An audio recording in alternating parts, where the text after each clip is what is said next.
the third night, I found that sleep had altogether abandoned me. By the fifth, the act of eating had become mockery, my tongue recognizing naught but the dry, dead texture of dust acting as if it were food. The world beyond my sight waned into an indistinct, pallid specter of its former self, a place that did not matter in the slightest. Only the sea, vast and eternal, held any dominion over my thoughts. I should have trembled with terror, for what awaited me in the depths was nothing short of monstrous and unholy. But terror, as it crept upon me, was not the paralyzing force one might expect. No, it was a strange thing, like the sensation of a lover's teeth grazing against your soft skin. The ocean called to me, not with a mere crash of waves or brine-laden breath of the tide, but with a voice unfathomable and sepulchral.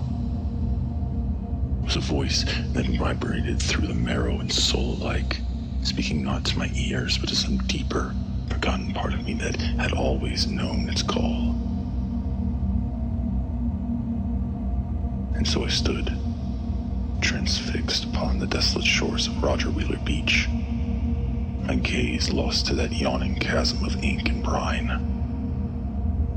I took a single step forward, the cool, forgiving water caressing my legs, the sands yielding beneath my feet with an almost sexual touch. With each passing moment, I could not tear my eyes away. I could only look deeper, further. Step by step, coldness of the sea crept up, embracing me in its greedy arms. It arose over my thighs and my waist until it enveloped my chest and shoulders, like the slow, deliberate descent of a lover's touch.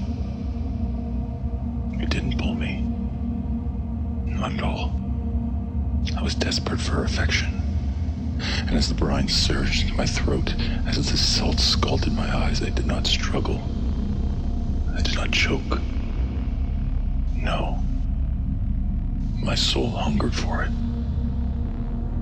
The thick and rich water flowed over me as silk would over skin, caressing, suffusing me with its strange, tender weight. And then, as my body was swallowed whole by the blackened depths, I saw it. It was wrong. It was beyond wrong, and somehow it was beautiful. Eyes. No. Orbs, vast as moons, endless in their depth, gazed upon me from a distance so unfathomable it could not be described. Limbs stretching on forever, like the very arms of creation reaching out to touch the edges of the universe. And amidst it all, ruins of something once exquisite, now nothing but a scattered, broken memory. A city, perhaps, or more.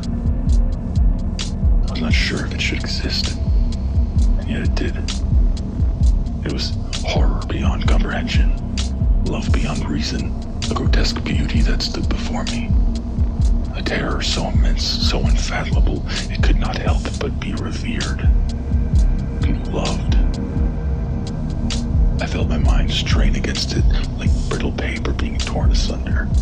My thoughts, crisp and ordered, fell apart in the presence of such enormity, making room for something else, something more profound, something greater.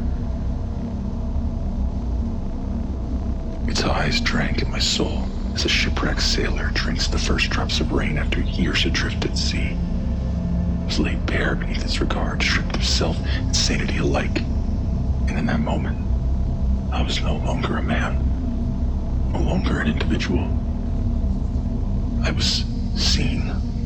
I was known. And as its hand, colossal beyond reason, came ever closer, I smiled. Oh, how I smiled.